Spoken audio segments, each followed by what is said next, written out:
오늘 함께 나눌 하나님 말씀은 로마서 11장 13절부터 24절까지입니다. 오늘 로마서 강의 20번째 시간입니다.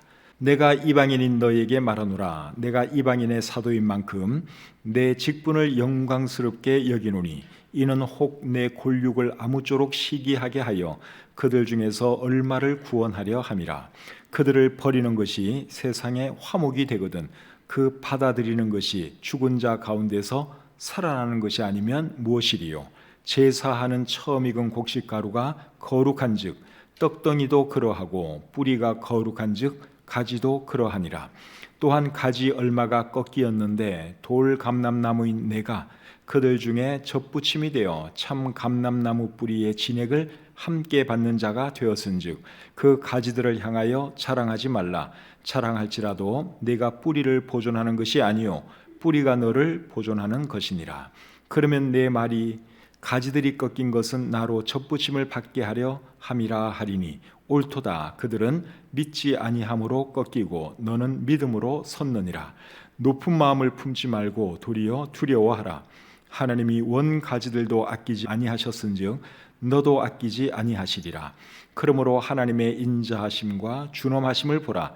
넘어지는 자들에게는 준엄하심이 있으니 너희가 만일 하나님의 인자하심에 머물러 있으면 그 인자가 너희에게 있으리라. 그렇지 않으면 너도 찍히는 바 되리라. 그들도 믿지 아니하는데 머무르지 아니하면 접붙임을 받으리니 이는 그들을 접붙이실 능력이 하나님께 있음이라. 네가 원 돌 감람나무에서 찍힘을 받고 본성을 거슬러 좋은 감람나무에 접붙임을 받았나니 원 가지인 이 사람들이야 얼마나 더 자기 감람나무에 접붙이심을 받으랴. 아멘. 하나님, 오늘도 우리에게 복된 주일을 허락해 주시고 이곳에 나와서 우리 하나님을 예배하게 해주신 것 감사합니다. 이 예배를 위해서 수고하는 분들이 있습니다. 음악적으로 수고하는 분들도 계시고 또 청소나 안내나 여러 면에서 봉사하는 분들이 계십니다. 하나님께서 참 그분들 기억해 주시고 축복해 주시옵소서. 이 시간 또 온 마음을 다해서 우리 하나님을 예배하기 원합니다. 우리의 예배를 하나님 기쁘게 받아 주시옵소서. 모든 시종 주님께 의탁하오며 예수님의 이름으로 기도드립니다. 아멘. 성경에는 수많은 사람들이 나옵니다. 그 많은 사람들 중에서 중요한 사람, 꼭 알아야 할 사람 12명을 고른다면 그 12명 안에는 어떤 사람들이 포함될까요? 최근에 저는 인물 설교를 한번 해볼까 싶어서 성경에 나오는 인물들을 한번 골라봤습니다. 먼저 나오는 순서대로 제가 한 사람씩 이렇게 추려보았습니다. 그래서 12명을 이제 추려서 인물 설교를 한번 하려고 추려봤는데 제가 첫 번째로 고른 사람이 누굴까요?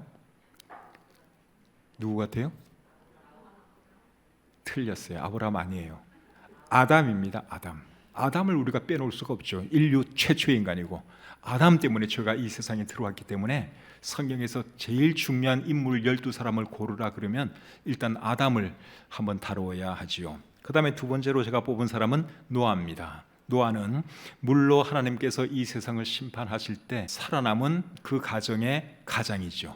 그 전 사람들은 다 죽었어요.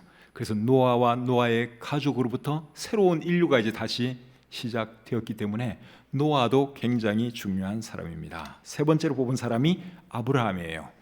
그 다음에 네 번째로 뽑은 사람은 야곱. 야곱은 왜 뽑았느냐? 야곱은 이스라엘의 12지파의 아버지죠. 그러니까 굉장히 중요한 사람입니다. 다섯 번째로 뽑은 사람은 요셉. 여섯 번째로 뽑은 사람은 모세. 일곱 번째가 사무엘. 여덟 번째는 다윗. 아홉 번째는 엘리야.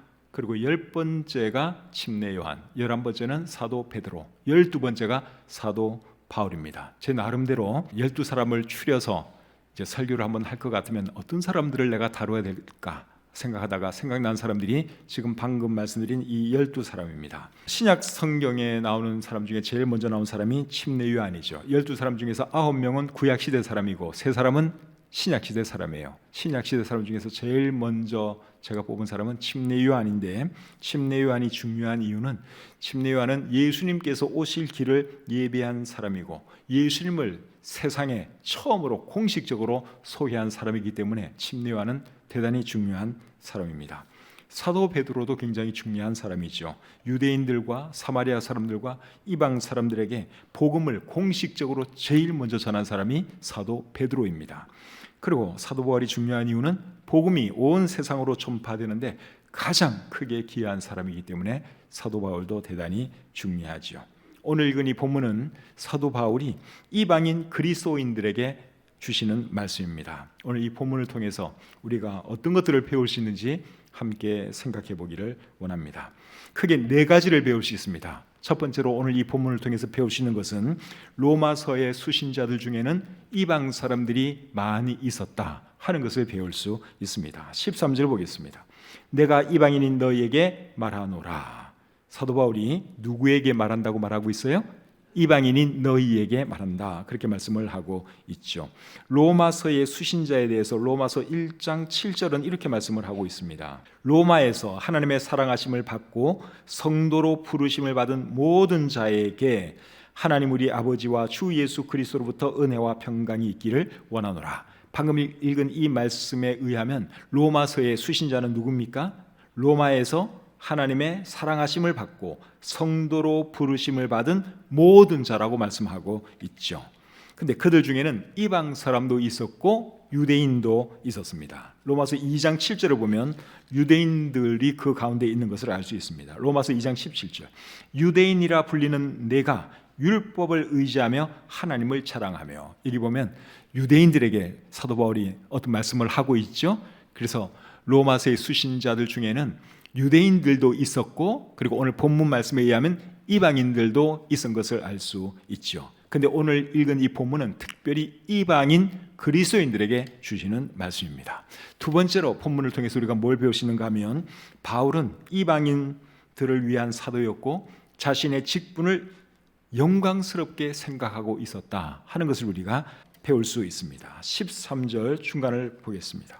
내가 이방인의 사도인 만큼 내 직분을 영광스럽게 여기노니. 사도 바울은 자기 자신을 이방인의 사도라고 그렇게 밝히고 있죠. 그러면서 내 직분을 영광스럽게 여긴다, 그런 말씀을 하고 있습니다. 사도 바울은 하나님께서 특별히 이방 사람들을 구원하시기 위해서 세운 이방인들의 사도입니다. 사도행전 9장 13절부터 16절 말씀을 한번 읽어드리겠습니다. 아나니아가 대답하되 주여 이 사람에 대하여 내가 여러 사람에게 듣사온즉 그가 예루살렘에서 주의 성도에게 적지 않은 해를 끼쳤다 하더니 여기서도 주의 이름을 부르는 모든 사람을 결박할 고난을 대제사장들에게서 받았나이다 하거늘 주께서 이르시되 가라, 이 사람은 내 이름을 이방인과 임금들과 이스라엘 자손들에게 전하기 위하여 택한 나의 그릇이라. 그가 내 이름을 위하여 얼마나 고난을 받아야 할 것을 내가 그에게 보이리라 하시니. 이 말씀에 보시면 하나님께서 아나니아에게 뭐라고 말씀을 하시는가 하면 이 사람은, 이 사울은 내 이름을 이방인과 임금들과 이스라엘 자손들에게 전하기 위해서 내가 세운 사람이다, 그렇게 말씀을 하고 있죠. 사도 바울은 예수님 믿기 전에 어떤 사람이었는가 하면 예수님 믿는 사람들을 박해하던 지독한 박해자였습니다. 그런 사람을 하나님은 구원해 주셨고 이방 사람들에게 복음 전하는 전도자로 세워 주셨습니다. 많고 많은 사람 중에서 하필 이렇게 못된 박해자를 전도자로 세워주신 그 이유는 뭘까요? 세 가지 이유 때문이라고 생각이 드는데, 첫째는 박해자였던 그를 사도로 세우면 하나님의 은혜가 감사해서라도 더 열심히 복음 전할 것을 하나님이 아셨기 때문입니다. 아니나 다를까 바울이 빚진 자의 마음으로 정말 열심히 복음 전한 것을 우리가 다 알고 있지요. 로마서 1장 14절에 이런 말씀이 있습니다.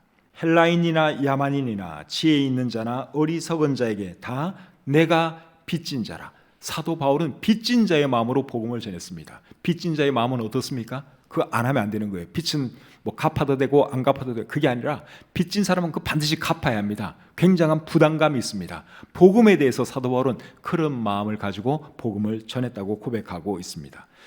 고린도전서 9장 16절에는 또 이렇게 기록되어 있습니다. 내가 복음을 전할지라도 자랑할 것이 없음은 내가 부득불할 일임이라. 만일 복음을 전하지 아니하면 내게 화가 있을 것이로다. 사도 바울은 복음 전하지 않고는 견딜 수가 없었어요. 내가 복음 전하지 않으면 내가 벌을 받을 것이라고 그렇게 말씀을 하고 있습니다. 구원받은 그 하나님의 은혜 생각하면 너무너무 감사했어요. 그래서 고난이 와도 복음 전하고 핍박이 와도 복음 전하고 죽는 순간까지 열심히 복음을 전했던 사람이 사도 바울이죠. 두 번째로 사도 바울을 택한 이유가 뭔가 하면 많이 배운 이방 사람들에게 복음을 전하려면 많이 배운 사람이 필요했어요. 그래서 하나님이 사울을 택하셔서 이방인들을 위한 사도로 세우신 것입니다. 사도행전 26장 24절에 보시면 이런 말씀이 있습니다. 바울이 이같이 변명하매 베스도가 크게 소리내어 이르되 바울아 네가 미쳤도다. 내 많은 학문이 너를 미치게 한다 하니, 사도 바울이 베스도 총독 앞에서 열심히 복음을 설명했더니 베스도가 뭐라고 소리쳤어요? 바울아 네가 미쳤다. 너의 많은 학문이 너를 미치게 만들었다. 그렇게 말을 했습니다. 이렇게 말하는 거 보면 이분이 얼마나 학식이 많은 사람인가 알 수 있죠. 그러니까 이방 사람들에게, 특별히 지식인들이나 권력자들 앞에서 복음을 전하려면 이런 사도 바울같이 배운 사람, 학식이 많은 사람이 필요했던 것이죠. 그래서 하나님이 사도 바울을 택하신 것입니다. 그러니까 사도 바울은 지식자들이나 권력자들 앞에서도 전혀 위축되지 않고 정말 담대하게 복음을 전했습니다. 사도행전 26장 28절 29절 한번 보겠습니다. 아그리빠가 바울에게 이르되 네가 적은 말로 나를 권하여 그리스도인이 되게 하려 하는도다. 바울이 이르되 말이 적으나 많으나 당신뿐만 아니라 오늘 내 말을 듣는 모든 사람도 다 이렇게 결박된 것 외에는 나와 같이 되기를 하나님께 원하나이다 하니라. 사도 바울이 아그리빠 왕 앞에서 재판을 받다가 뭐라고 말했는가 하면, 나처럼 이렇게 결박된 것 외에는 여러분들 모두가 다 나처럼 되기를 원합니다. 아그리빠 왕, 당신도 예수님 믿었으면 좋겠고 이 자리에 있는 모든 사람들이 다 예수님 믿고 천국 소망 가지고 살았으면 좋겠습니다. 사도 바울이 그렇게 힘있게 외쳤습니다. 많이 배운 사람이니까 이렇게 당당하게 얘기할 수가 있는 것이죠. 세 번째로 사도 바울을 하나님께서 부르신 이유는 온 세계로 다니면서 복음을 전하려면 열심히 있어야 하는데 사도 바울이 그런 열심 있는 사람이었거든요. 그래서 하나님께서 그를 부르셨다고 생각을 합니다. 빌립보서 3장 6절에 보시면 열심으로는 교회를 핍박했다고 말씀하고 있습니다. 그러니까 사도 바울은 얼마나 열심히 강한 사람인지 예수님 안 믿을 때, 교회를 핍박할 때 정말 열심으로 핍박을 했습니다. 그리고 신앙생활도 유대 교인으로서도 열심히 신앙생활을 했습니다. 갈라디아서 1장 14절입니다. 내가 내 동족 중 여러 영갑조보다 유대교를 지나치게 믿어 내 조상의 전통에 대하여 더욱 열심히 있었으나, 자기가 믿는 것에 대해서 열심히 있었다, 그렇게 고백을 하고 있죠. 그래서 하나님께서 그의 그런 열심을 본 거예요. 핍박을 할 때도 열심히 핍박하고 유대교인으로서 신앙생활 할 때도 열심히 하고. 그러니까 하나님께서 저 사울, 박해자 사울, 저 인간을 구원시켜서 사도로 세우면 정말 열심히 복음 전하겠다. 하나님이 그것을 보신 거예요. 그래서 사도 바울을 불러서 구원해 주시고 사도로 세워 주신 것이죠. 그리고 사도 바울은 하나님께서 왜 자신을 이방인들을 위한 사도로 불러주셨는지 잘 알았기 때문에 자신의 직분에 대해서 항상 자랑스럽게 생각했고 영광스럽게 생각했습니다. 사랑하는 성도님 여러분, 우리는 하나님의 자녀죠. 우리는 그리스도인입니다. 우리는 성도입니다. 왕같은 제사장들입니다. 그러면 여러분, 우리도 우리의 지위와 우리의 직분으로 인해서 자랑스럽게 생각하고 영광스럽게 생각할 수 있기를 바랍니다. 사도 바울은 자기의 그 직분 늘 자랑했어요. 늘 감사하게 생각했고 영광스럽게 생각했어요. 우리의 직분도 결코 사도 바울의 것보다 못하지는 않아요. 하나님의 자녀 얼마나 좋습니까? 왕같은 제사장 얼마나 좋은 직분이에요. 늘 참 영광스럽게 생각하는 저와 여러분들이 될 수 있기를 바랍니다. 세 번째로 오늘 이 본문을 통해서 배우시는 것은 이방인들의 사도인 사도 바울에게도 유대인들에 대한 사랑이 있었다 하는 것이죠. 14절 말씀을 보겠습니다. 이는 혹 내 골육을 아무쪼록 시기하게 하여 그들 중에서 얼마를 구원하려 함이라. 다시 한번 읽을게요. 이는 내 골육을 아무쪼록 시기하게 하여 그들 중에서 얼마를 구원하려 함이라. 사도 바울은 자기의 혈육, 이스라엘 사람들에 대해서 늘 부담을 가지고 살았어요. 자기가 비록 이방인들을 위한 사도지만 늘 이스라엘 사람들이 구원받기를 간절히 바라는 그런 마음이 있었습니다. 로마서 9장 1절부터 3절에 보시면 이런 말씀이 있습니다. 내가 그리스도 안에서 참말을 하고 거짓말을 아니하노라. 나에게 큰 근심이 있는 것과 마음에 그치지 않는 고통이 있는 것을 내 양심이 성령 안에서 나와 더불어 증언하노니 나의 형제 곧 골육의 친척을 위하여 내 자신이 저주를 받아 그리스도에게서 끊어질지라도 원하는 바로다. 사도 바울은 믿지 않는 자기의 골육 형제들 동족을 생각하니까 너무너무 마음이 힘들었어요. 그래서 큰 근심이 있었다고 말을 하고 있고 내 마음에 그치지 않는 고통이 있다고 말씀을 하고 있습니다. 차라리 내가 끊어져서 지옥에 가는 한이 있더라도 내 동포, 내 민족이 구원받을 수 있다면 나는 기꺼이 그 길을 택하겠다고 사도 바울이 고백을 하고 있습니다. 그만큼 자기 동족을 사랑한 사람이 이 사도 바울입니다. 또 로마서 10장 1절에서는 이렇게 말합니다. 형제들아 내 마음에 원하는 바와 하나님께 구하는 바는 이스라엘을 위함이니 곧 그들로 구원을 받게 함이라. 여기도 이스라엘 사람들이 구원받았으면 좋겠다 하는 말씀을 하고 있죠. 그래서 사도 바울은 이방 사람들이 구원받으면 유대인들이 시기가 나서라도 예수님 믿을 것이라고 생각해서 더 열심히 복음을 전했습니다. 이방 사람의 사도로서 열심히 이방인들에게 복음을 전했지만 또 마음 한구석에는 늘 동족에 대한 그 사랑이 있었습니다. 그래서 내가 열심히 복음 전해서 이방 사람들이 많이 구원받으면 이스라엘 사람들이 시기가 나서라도 예수님을 믿지 않을까 하는 마음으로 그가 열심히 복음을 전했습니다. 이런 바울을 보면 여러분 도전이 되지 않습니까? 혹시 여러분들 가족 중에 여러분들 이웃이나 친구들, 지인들 중에도 믿지 않는 사람들이 계시죠? 그런 분들에게 여러분 복음 전하시기를 바랍니다. 우리가 복음 전할 수 있는 기회가 항상 있는 것이 아닙니다. 우리 가족들이 떠나가기 전에 혹은 우리가 먼저 주님 나라로 가기 전에 기회 있을 때 우리의 가족들에게 믿지 않는 지인들에게 복음 전해야 할 줄 믿습니다. 누가복음 16장 28절 말씀을 제가 한번 읽어드리겠습니다. 내 형제 다섯이 있으니 그들에게 증언하게 하여 그들로 이 고통받는 곳에 오지 않게 하소서. 지옥에 간 부자가 아브라함에게 하는 말입니다. 아브라함이요, 내 형제 다섯이 있는데 그 사람들이 아직 예수님을 안 믿습니다. 어떻게 좀 그 사람들이 예수를 믿을 수 있도록 좀 도와주십시오. 사정을 하고 있습니다. 그래서 우리 가족 중에 아직 여러분 예수님을 안 믿는 분 계시면 우리가 전해야 합니다. 죽은 나사로가 살아와서 우리 가족들에게 복음 전해주는 거 아니에요. 우리가 그 일을 해야 하는 것입니다. 어제도 제가 우리 윤수님 자매님 그 남편분이 얼마 못 사실 것 같다 그래가지고 제가 전화를 받고 오후에 갔습니다. 근데 오전에 제가 전화 받았을 때만 하더라도 그래도 설마 당장 가시지는 않겠지 그 생각을 했어요. 근데 제가 가자마자 2, 3분 바로 돌아가시더라고요. 참 아쉬웠어요. 그분이 저를 한번 보기를 원하셨다는데 못 뵌 것이 참 마음이 아픕니다. 그래서 여러분 기회가 항상 있는 게 아니라는 거예요. 우리 사랑하는 사람들도 언젠가는 다 이렇게 갑니다. 우리가 죽을 날도 이제 머지않아 다가오겠죠. 그러니까 양쪽 다 살아있을 때 우리가 복음을 전해야 하는 것입니다. 계속해서 우리 15절을 보겠습니다. 그들을 버리는 것이 세상의 화목이 되거든 그 받아들이는 것이 죽은 자 가운데서 살아나는 것이 아니면 무엇이리요. 15절 말씀은 무엇에 관한 말씀인가 하면 유대인들이 구원받는 것, 유대인들의 구원에 대한 말씀입니다. 15절 말씀을 간단하게 제가 정리하면 이런 뜻입니다. 유대인들이 예수님을 믿지 않으므로 이방인들이 구원받는 놀라운 일이 일어났는데 유대인들이 예수님을 믿으면 얼마나 더 놀라운 일이 일어나겠습니까? 그 말입니다. 15절 말씀의 내용이 그겁니다.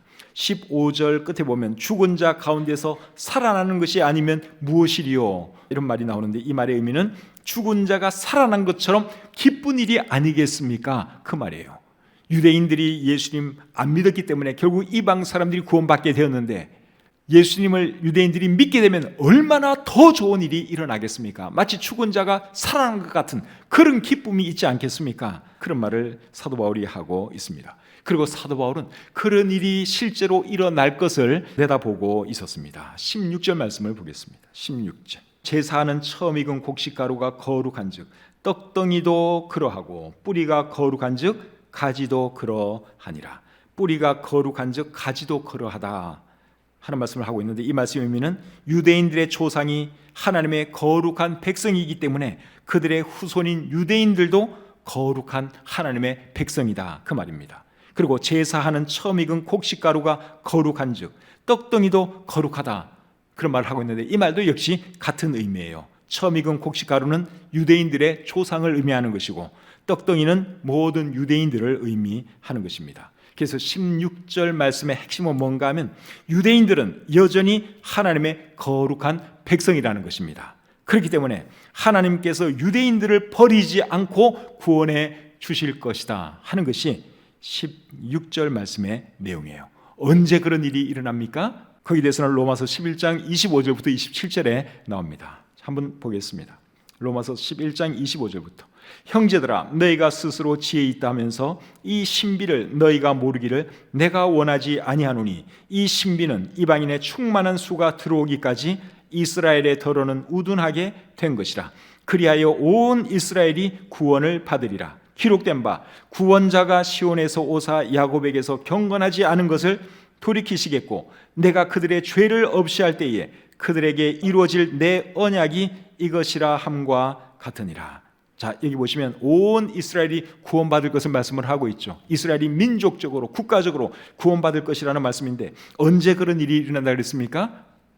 이방인의 충만한 수가 들어올 때, 이방인의 충만한 수가 구원받으면 그때는 이제 구원이 유대인들에게 넘어간다, 그 말이죠. 이제 이런 일은 언제 일어나는가 하면 예수님께서 공중으로 재림하시고 교회는 공중으로 들림받고 그리고 이 땅에 믿지 않는 사람들이 남을 터인데, 그때 이제 유대인들이 예수님을 믿게 되는 것이죠. 14만 4천 명이 열심히 복음을 전하고 그때 많은 유대인들이 회개하고 주님께 돌아오는 역사가 일어나게 될 것입니다. 그래서 사도 바울은 이제 그런 날이 올 것을 내다보면서 이제 이런 오늘 본문의 말씀들을 하고 있는 것이죠. 네 번째로 오늘 이 본문이 우리에게 가르쳐 주는 것은 구원받은 이방인들은 교만하면 안 되고 두려워하는 마음을 가져야 한다 하는 것을 가르쳐 주고 있습니다. 17절부터 21절 보겠습니다. 또한 가지 얼마가 꺾였는데 돌 감람나무인 내가 그들 중에 젖붙임이 되어 창 감람나무 뿌리의 진액을 함께 받는 자가 되었은즉 그 가지들을 향하여 자랑하지 말라. 자랑할지라도 네가 뿌리를 보존하는 것이 아니요 뿌리가 너를 보존하는 것이니라. 그러면 네 말이 가지들이 꺾인 것은 나로 젖붙임을 받게 하려 함이라 하리니 옳도다. 그들은 믿지 아니함으로 꺾이고 너는 믿음으로 섰느니라. 높은 마음을 품지 말고 도리어 두려워하라. 하나님이 원 가지들도 아끼지 아니하셨은즉 너도 아끼지 아니하시리라. 자, 여기 보시면 돌 감람나무가 창 감람나무에 젖붙임 받은 것에 대해서 말씀을 하고 있지요. 돌 감람나무가 창 감람나무에 젖붙임을 받으면 돌 감람나무는 참 감람나무 뿌리에서 올라오는 진액을 먹고 자랍니다. 이해가 되죠? 창 감람나무가 이렇게 있으면 거기에 돌 감람나무가 젖붙임을 받아요. 그럼 그 돌 감람나무는 참 감람나무 뿌리에서 올라오는 진액을 먹고 이렇게 자라는 것을 지금 여기서 말씀하고 있죠. 여기서 돌 감람나무는 구원받은 이방 사람들을 의미합니다. 그리고 참 감람나무, 땅에 뿌리를 내린 참 감람나무는 유대인들의 조상을 의미해요. 참 감람나무의 뿌리는 유대인들의 조상을 의미합니다. 이방 사람들이 구원받음으로 아브라함의 후손이 되었죠. 그것을 오늘 이 본문에서는 돌 감람나무가 참 감람나무에 젖붙임 받는 것으로 설명을 하고 있습니다. 우리 구원받은 사람들은, 우리 이방인들은 원래 아브라함하고는 아무런 관계가 없는 사람이잖아요. 아브라함은 유대인들의 조상인데, 근데 우리는 그분을 우리의 믿음의 조상이라고 그래요. 우리가 어떻게 그렇게 되었느냐? 우리가 유대인들의 조상, 그 참 감람나무에 젖붙임을 받았기 때문에 그렇게 된 것입니다. 그렇기 때문에 구원받은 이방 사람들은 교만하면 안 되는 것이죠. 우리는 참 감람나무에 우리가 젖붙임을 받은 사람들이기 때문에 절대로 교만하면 안 됩니다. 18절을 한번 다시 보겠습니다. 그 가지들을 향하여 자랑하지 말라. 자랑할지라도 네가 뿌리를 보존하는 것이 아니요 뿌리가 너를 보존하는 것이니라. 우리는 그 뿌리의 혜택을 받고 있는 사람들입니다. 뿌리에서 올라오는 진액을 우리가 먹고 지금까지 살아온 것이죠. 그러니까 자랑하면 안 된다 그 말입니다. 20절에도 보시면 옳도다 그들은 믿지 아니함으로 꺾이고 너는 믿음으로 섰느니라. 높은 마음을 품지 말고 도리어 두려워하라. 이스라엘 사람들은 예수님 믿지 않아서 그 가지가 꺾여 나가고 말았어요. 근데 그 자리에 누가 접붙임 받은 것입니까? 우리가 접붙임을 받은 거예요. 그렇기 때문에 우리는 절대로 유대인들을 무시하거나 교만하거나 그러면 안 된다 하는 것이죠. 원가지인 유대인들도 잘라내신 하나님께서 접붙임 받은 가지인 이방 사람들은 얼마든지 잘라낼 수 있기 때문에 그렇습니다. 21절이 그렇게 말씀을 하고 있죠. 하나님이 원가지들도 아끼지 아니하셨은즉 너도 아끼지 아니하시리라. 그러니까 잘해라 그 말입니다. 원가지도 하나님이 가차없이 잘라내는데 접붙임 받은 이방 사람 너희야 하나님께서 얼마든지 손보실 수 있지 않겠느냐 그러한 말이에요. 그러니까 우리가 교만하면 절대로 안 되는 것이죠. 22절부터 24절 계속 보겠습니다. 그러므로 하나님의 인자하심과 준엄하심을 보라.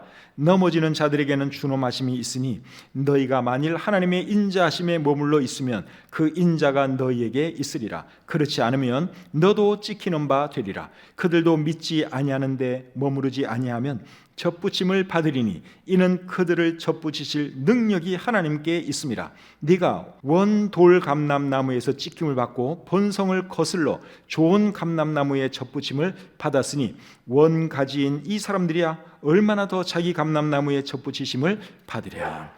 방금 읽은 이 말씀도 앞에 있는 그 말씀하고 비슷한 내용이에요. 접붙이는 그런 이야기를 하고 있습니다. 근데 23절 말씀이 이해가 조금 안 되더라고요.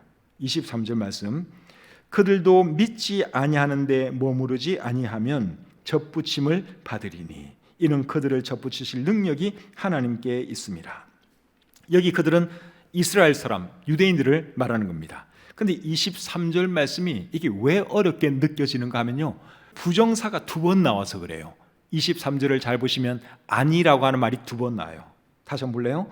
그들도 믿지 아니하는데 머무르지 아니하면, 아니하는데 머무르지 아니하면, 그러니까 부정어가 두 번을 나오는 거예요.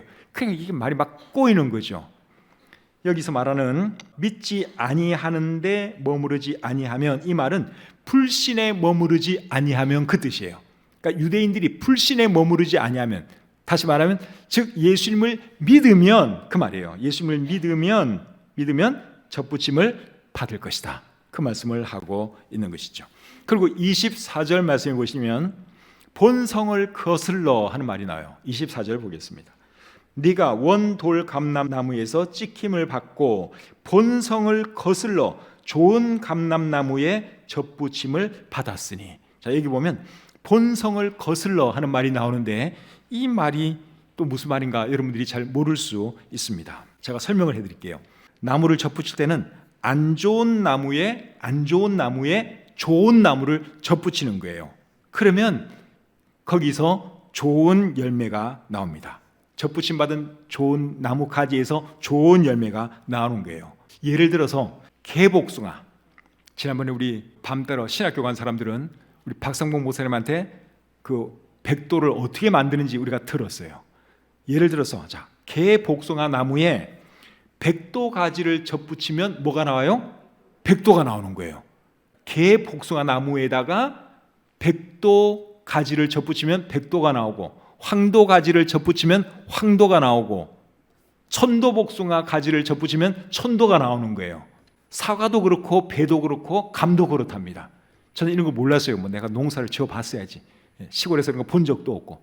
근데 내가 이번에 친구에 가서 박상봉 목사님한테 또 내가 또 개인 수업을 받았잖아요. 이 접붙임에 대해서. 그러니까 안 좋은 나무에다가 좋은 나무를 접붙이면 그 좋은 나무 가지에서 좋은 열매가 나오는 거예요. 이해가 되죠? 근데 오늘 이 본문은 말을 거꾸로 하고 있잖아요. 좋은 감람나무에, 진짜 감람나무에 돌감람나무를 접붙인 걸 얘기하잖아요. 우리가 돌감람나무고 좋은 감람나무에 우리가 접붙임을 받은 거예요. 그러니까 이게 말을 지금 거꾸로 하고 있는 거예요, 이 본문이. 그래서 24절에서 본성을 거슬러 그렇게 말하는 거예요. 그러니까 원래 접붙임은 그렇게 하는 게 아니라는 겁니다. 원래는 안 좋은 나무에 좋은 나무까지를 접붙이는 건데 본문은 거꾸로 말을 하고 있어요. 거꾸로 말하는 이유가 뭡니까?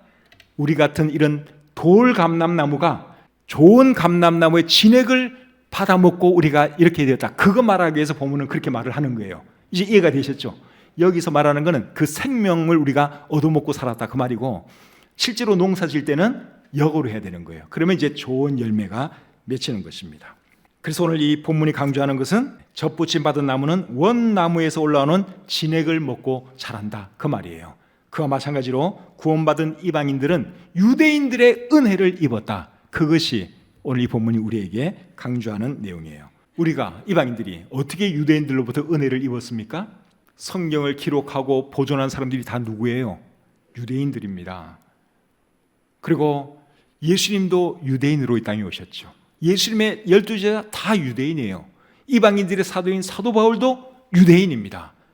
그러니까 우리가 엄청나게 유대인들의 은혜를 입은 거죠. 유대인들 때문에 우리가 성경도 갖게 되었고 예수님도 우리가 만나게 되었고 또 복음도 듣게 된 것이죠. 그렇기 때문에 구원받은 이방인들은 유대인들에 대해서 어떤 마음을 가져야 하는 거예요?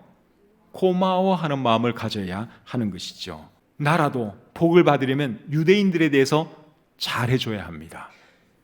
창세기 12장 3절에 보면 너를 축복하는 자에게는 내가 복을 내리고 너를 저주하는 자에게는 내가 저주하겠다고 하나님께서 아브라함에게 말씀을 하셨죠. 그래서 우리나라도 잘 되려면요, 이스라엘하고 아랍 나라하고 분쟁이 있을 때 누구 편 들어야 되겠어요? 이스라엘 편 들어야 돼요. 사실은 그래야지 하나님께서 우리나라를 축복해 주십니다. 옛날에 어떤 사람들은 천주교인들 중에는 특별히 그 유대인들을 되게 미워했어요. 천주교인들이 유대인들을 참 많이 미워해가지고 핍박을 많이 했는데 예수님 십자가에 못 박은 사람들이라고. 근데 이제 물론 그거는 잘 못됐고 그 벌을 충분히 그들이 받았지만 우리는 어쨌든 유대인들의 조상들의 혜택을 받은 사람들이라는 것을 절대로 잊으면 안 됩니다. 그래서 유대인들에 대해서는 그래도 좋게 생각해 줘야 되고 그들을 위해서 기도해 줘야 하는 것이죠. 이방인들의 사도가 이방인 성도들에게 주시는 말씀을 살펴보면서 몇 가지 배울 것들을 생각해 보았습니다. 사도 바울은 이방인들의 구원을 위해서 한평생 복음 전하다가 순교했습니다. 이제는 복음 전하는 그 일을 누가 해야 되겠습니까? 우리가 해야죠. 우리 이웃 사람들에게, 믿지 않는 가족들에게 우리가 복음을 전해야 하는 것입니다. 그리고 유대인들에 대해서는 항상 고마워하는 마음을 우리가 가져야 합니다. 그들의 조상들 때문에 우리가 결국은 성령도 갖게 되었고 예수님도 믿게 되었으니까 유대인들에 대해서는 불쌍히 여기고 좋은 그런 관계를 유지해야지 개인도 잘 되고 나라도 잘 되고 복을 받습니다. 특별히 유대인들의 구원을 위해서도 기도하는 우리가 되어야 할 줄 믿습니다. 기도하겠습니다. 하나님 은혜와 사랑을 감사합니다.